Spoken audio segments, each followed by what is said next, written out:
I decided that as long as I have life and health, I will preach just as the prophet Isaiah says and Paul affirms.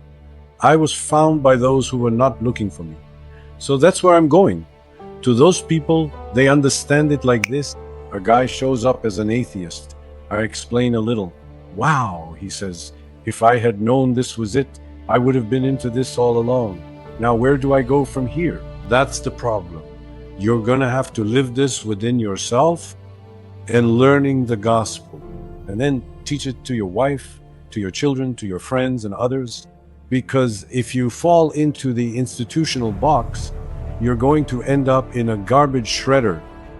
And after that, your fate will be a dump up on a mountain and no one will even find you because you'll be unrecognizable.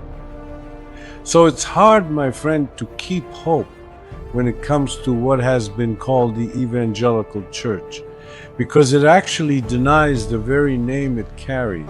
Evangelical meant something that carries the quality of the gospel.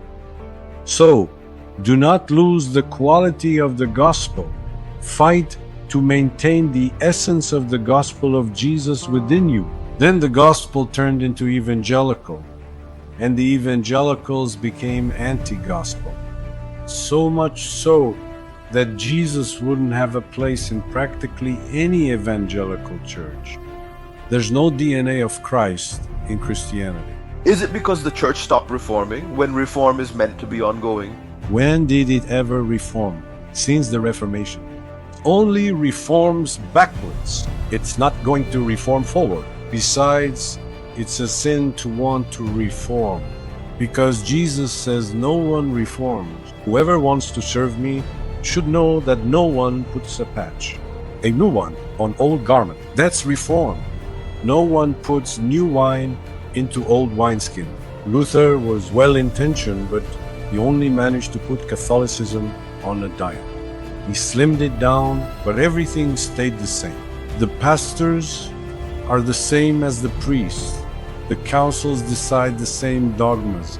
Everything stays the same. Jesus, as a hermeneutic key, is the only real thing that actually makes sense about anything else that could be said. If you don't know how to use the Bible, then throw the Bible away, unless you read it with Jesus as the hermeneutical key. Otherwise, it's the mother of all confusion.